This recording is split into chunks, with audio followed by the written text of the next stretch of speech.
Benvinguts i benvingudes a la secció de turisme de Projectem TV. Avui us farem un recorregut per dues fires que estan al nostre territori més proper. Ens acompanya en Josep Lluís i amb ell descobrirem noves propostes per aquest 2013. Bon dia, Josep Lluís. Molt bones, Roger. Què et sembla si comencem per la Garrotxa? Em sembla una idea genial. Doncs vinga, comencem per la Garrotxa, més concretament per Santa Pau, un municipi que té com a eslògan a la seva pàgina web la màgia de la natura. Potser aquest eslògan es deu a que el territori de Santa Pau, el 81% del territori, està dins de la zona volcànica de la Garrotxa. Un espai, un lloc molt adient per a aquells excursionistes o persones que els agrada estar envoltats de natura i de paisatges molt verges.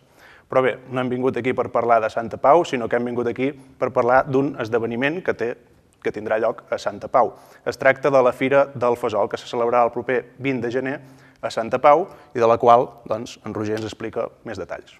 Us explico els detalls principals, que és que aquesta fira comença ben una desfilada i una munió de persones, quasi bé ens atreviríem a dir milers de persones que ocupen els carrers de Santa Pau durant aquests dies i que van a buscar aquest apreciat producte com és el fesol, una mongeta, una variant típica de la Garrotxa i que és amb un increïble sabor. Jo el que us voldria recomanar en aquests moments és que els diferents plats que fan amb aquest llegum als restaurants de Santa Pau.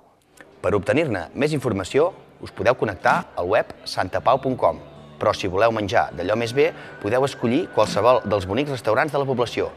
Faríem un especial esment al restaurant Cal Sastre, reconegudíssim establiment que us oferirà cuina de mercat i una cuina volcànica.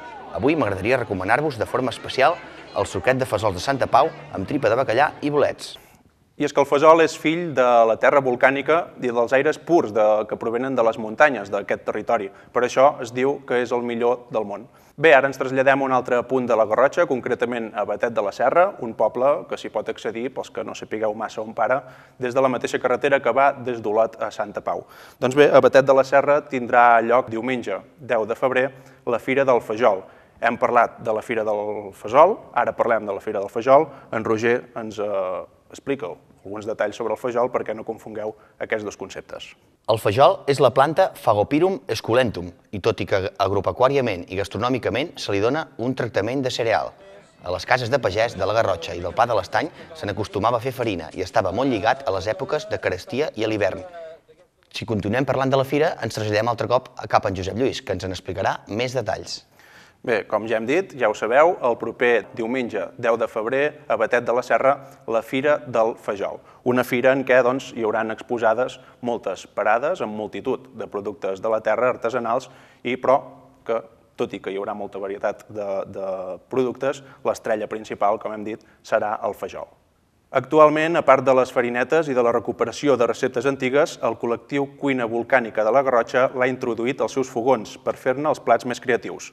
Podem degustar des dels tradicionals macarrons de l'àvia, però fets de fesol, uns creps o unes galetes, fins a una fresca i innovadora recepta de cervesa elaborada amb aquesta poligonàcia. Una cervesa anomenada la Volcànica i creada pels restaurants de cuina volcànica. D'altra banda, la Garrotxa és l'única zona de Catalunya on es cultiva fesol. Podeu aconseguir més informació a cuinavolcànica.cat.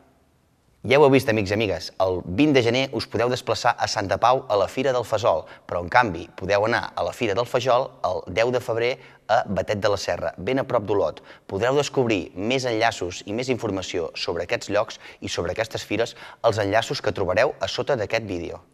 Doncs nosaltres ens acomodem fins aquí, fins al proper vídeo de Projectem TV. Podeu, ja sabeu que si us ha agradat el vídeo, podeu compartir-lo amb les vostres amistats, a Facebook, a Twitter o clicar al m'agrada. Fins la propera.